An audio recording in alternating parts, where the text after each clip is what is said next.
नमस्कार प्रेक्षकांनो, तुमचं सर्वांचं मनपूर्वक स्वागत आहे. ठरलं तर मगचा आजचा रिव्ह्यू ऐकत आहात, म्हणजे 27 जानेवारीचा रिव्ह्यू. चला मग सुरुवात करूया आजच्या भागाला. प्रिया किचनमध्ये स्वयंपाक बनवत असते आणि कल्पना काकू तिथेच बसलेले असतात. तर त्यांना झोप लागत असते, अगदी बोर झालेले असतात. त्याच वेळेला तिथे अर्जुन आणि सायली खाली येतात. तेव्हा सायली प्रियाला विचारते, अगं प्रिया, काही जमतंय का? बघ बरं का, काल जी चुकी केली ती आज परत करू नको. पूर्ण आजी आणि अस्मिता ताईंचं जेवण बाकी आहे. तेव्हा प्रिया लगे आधी तर चिडते, हे तू ठरू नकोस. लगेच तितकेच शांत होते आणि म्हणते, अगं वेळेतच होणार आहे, हे काय होत आलंय.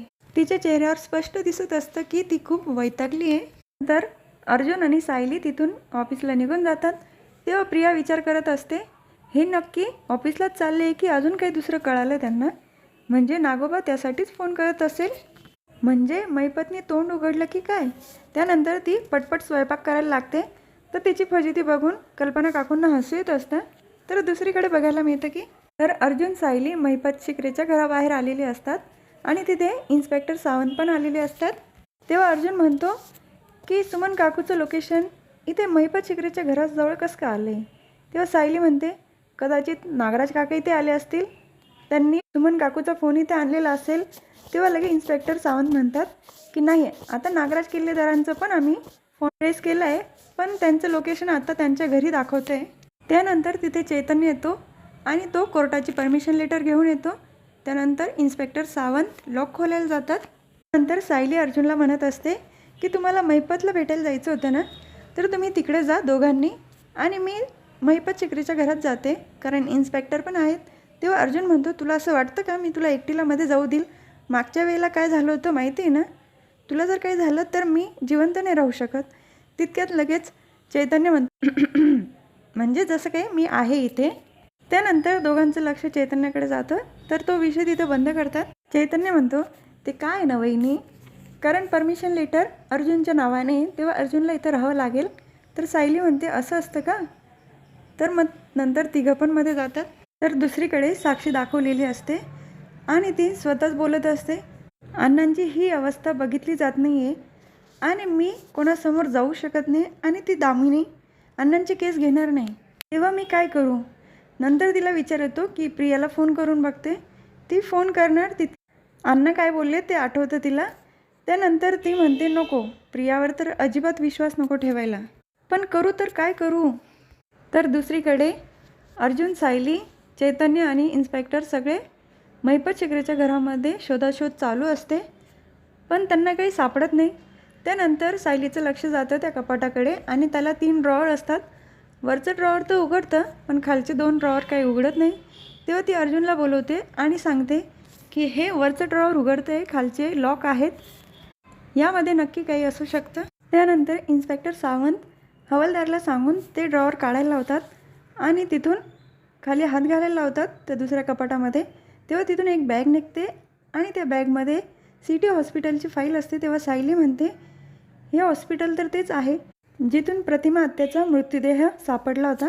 अर्जुन नंतर फाईल उघडून बघतो, तर त्याच्यामध्ये एक नोट निघते. तर त्याच्यावर लिहिलेलं असतं, पेमेंट टू NK.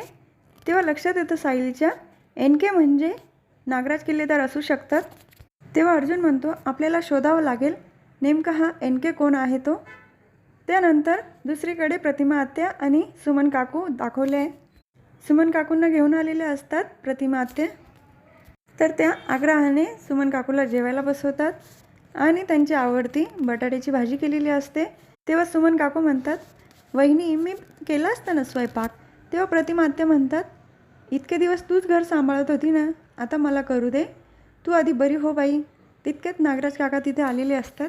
तर सुमन काकूचं लक्ष जातं नागराज काका आले म्हणून आणि ते साईडला लपलेले असतात.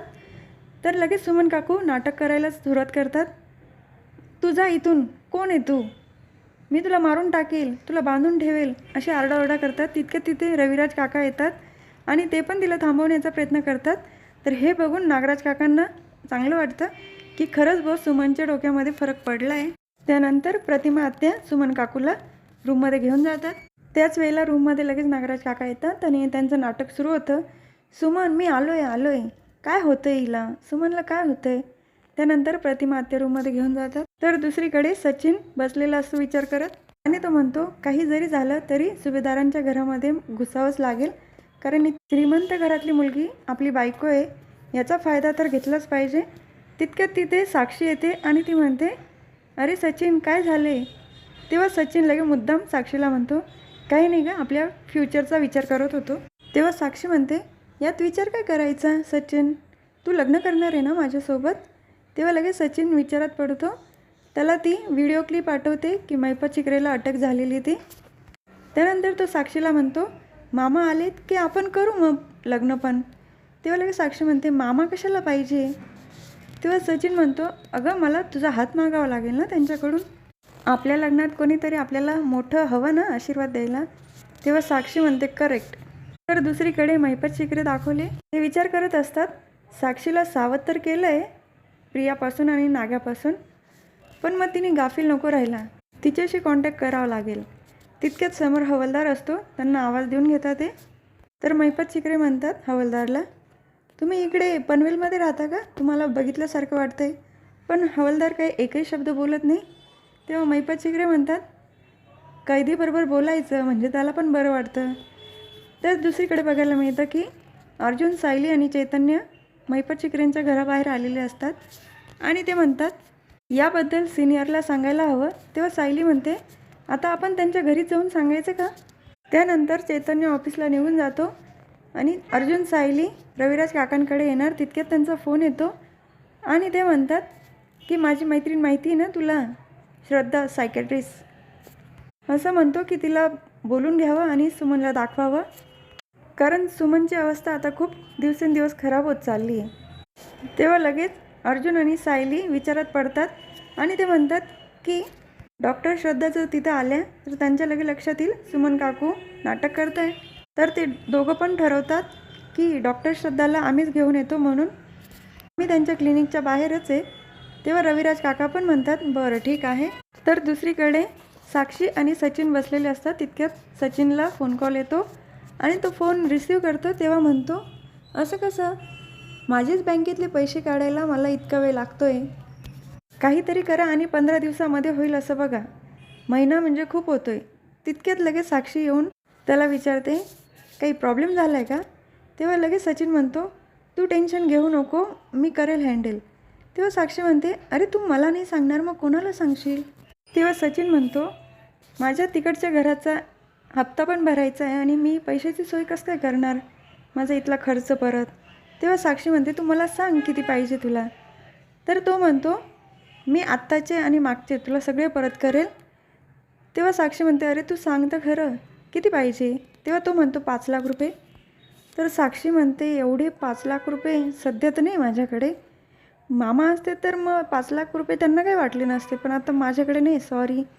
तर लगेच सचिन मनातच विचार करतो, म्हणजे आता परत अस्मिताला मस्का मारावा लागेल, पण तिला घोळात घेऊ कसं, असं म्हणून तो तिथून साक्षीला सांगतो, माझं थोडं काम आहे, मी येतो.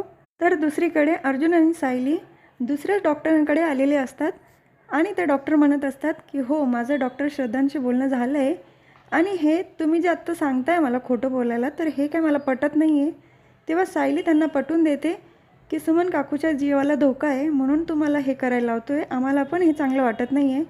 तेव्हा त्या डॉक्टर म्हणतात, रविराज किल्लेदारांना जर कळालं हे तर माझ्या करिअरला धोका होऊ शकतो.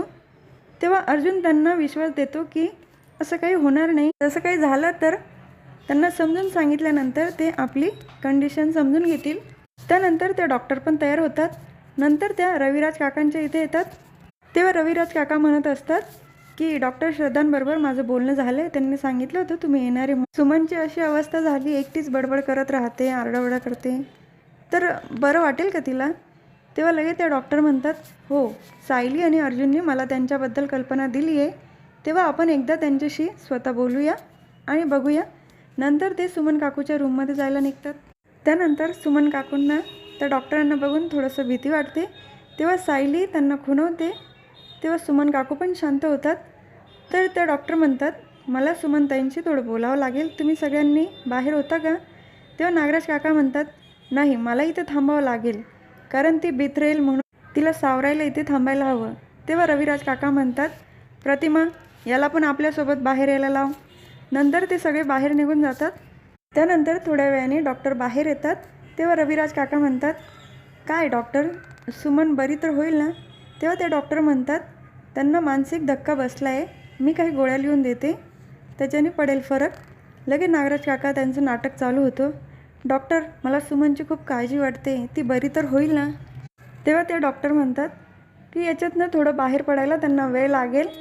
तेव्हा नागराज काका म्हणतात, हे सगळं त्या महिपतमुळे झालं आहे, मी सोडणार नाही. तेव्हा सायली म्हणते, महिपत आता जेलमध्ये. त्यानंतर डॉक्टर तिथून निघून जातात. तर नागराज काकांना विश्वास होतो की आता सुमनचं खरंच मानसिक संतुलन बिघडलं आहे, आता ही काय आपल्याबद्दल तोंड उघडणार नाही. तर हे अर्जुन सायलीच्या लक्षात येतं. ते दोघंही एकमेकांकडे बघून हसतात. तर हा भाग इथेच संपतो. पुढील भागात बघायला मिळतं की नागराज काका प्रतिमा आत्यांना म्हणत असतात की मी सुमनजवळ थांबतो, तू जा तुझं काम कर. तेव्हा प्रतिमा आत्या सुमन काकूला विचारतात, सुमन तुला चालणार आहे का नागराज भाऊजी इथं राहिलेले? तेव्हा सुमन काकू पण होकार देतात, कारण सुमन काकूला आठवतं की सायली बोलली होती आपल्याला लवकरात लवकर पुरावे त्यांच्या विरोधात पाहिजे म्हणून. त्यानंतर दुसरीकडे बघायला मिळतं की सचिन सुभेदारांच्या घरी आलेला असतो आणि अस्मिताला सांगतो, तू जर मला माफ केलं नाही तर खाणं पिणं सोडून देईल. तेव्हा सगळ्यांनाच हे ऐकून धक्का बसतो. तर आजचा भाग इथे संपतो. उद्या पुन्हा भेटूया ठरलं तर मगच्या पुढच्या रिव्ह्यूमध्ये. तुम्हाला माझा आजचा रिव्ह्यू आवडला असेल तर माझ्या व्हिडिओला लाईक करा, शेअर करा, सबस्क्राईब करा, बेल आयकॉन दाबायला विसरू नका. Tata bye and take care.